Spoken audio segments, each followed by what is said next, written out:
Obama personally called top union leaders last fall and told them, I know you're upset about this Baucus bill. I know you're running ads against it. But, you know, there's a lot more steps in the process, and we'll take care of this problem. Well, the problem was not taken care of. The Senate leadership version of this bill, the Harry Reid version, raised the caps on this, the threshold numbers on this excise tax scheme a little bit. And then Obama and all his top economic advisors came out and strongly supported it, said this was a key financing feature of the bill, and they wanted to keep it in the bill. And like good soldiers, all our top officials in the middle of January went over, trooped over to the White House, engaged in a night-long negotiating session to make this poison pill more palatable, right? By postponing its impact, carving out certain occupational exceptions, leaving unorganized workers in the lurch. And guess what? Word of this deal did not reach union members in Massachusetts in time, right? Because a month ago, the night they drove Alefka down, January 19th, by a margin of 49 to 46%, union households in Massachusetts voted for a Republican, Scott Brown, in large numbers because he was against taxing our benefits. And the Democrat, supported by organized labor, Martha Coakley, uncritically embraced Obama's plan, which, with this tax penalty, basically would still penalize the better employers like AT&T and Verizon, who under duress, under the pressure from union members like folks in this room, have provided benefit plans that would soon be affected by this excise tax scheme. You know, the AFL-CIO did a poll after this fiasco on January 19th, which cost us the 60-vote, you know, filibuster-proof supermajority in the Senate that was necessary for EFCA, for nominating pro-labor folks to the National Labor Relations Board. And they deemed this voting for Scott Brown as a working-class revolt. And in many ways it was. I mean, it reflected a lot of blue-collar union member concern about folks who were supposed to be our friends pushing something that, you know, they were told by their own unions for months we had to stop. I was in my old union office, District 1 office, the night of that special election, and there were 15 to 20 calls on the voicemail, all in response to a last-minute appeal for Martha Coakley votes from our friend Chris Shelton in New York. And these were calls from workers at GE who were CWA, IUE members, local union officers and stewards, rank-and-file members. And the message was, hey, I'm voting for Scott Brown, the Republican, because he's not going to tax our benefits. That's what I thought our union was against. And, you know, why are you sending me a letter urging me to vote for the lady, as I called her, who's in favor of taxing union members' benefits? So a major cock-up, to say the least. And what we now see is that the 3 or 4 month window of opportunity where there were 60 votes to pass EFCA in some fashion, when there was an appointee warming the chair left by the late Ted Kennedy, that window has slammed shut. And, you know, we can't even get a former union lawyer appointed via recess appointment so far to the NLRB. What's our plan B?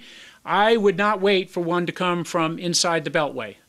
Quite frankly, I think we at the grassroots, through events like we're sponsoring up in Boston in a week or so, at Labor Notes, Jobs with Justice Troublemaker School, through the National Labor Notes Conference, I mean, I think we've got to go back to the drawing boards and develop our own fallback plans here. Clearly, we need to go back to the bargain to organize strategy that involves building targeted, comprehensive campaigns for card check, for neutrality, for access, for employee lists, for free and fair elections, whatever we can get by banging on private sector employers where we still have the strength to do that, to get them to butt out of representation decisions involving their non-union workforce.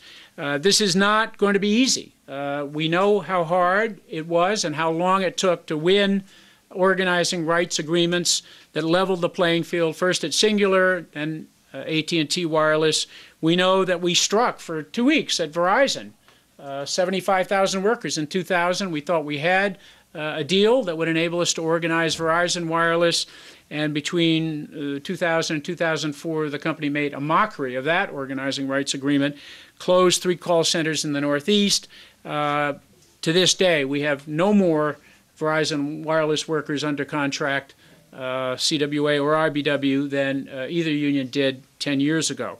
Yale New Haven Hospital, a local example, 1199 New England, waged an incredible campaign, multi-year campaign, to win free and fair election ground rules. The company, the administration of the hospital, destroyed the laboratory conditions for an election. There, the negotiated language was at least strong enough so they were able to arbitrate the case, win substantial damage award for the union's organizing costs and some of the economic costs to the workers involved.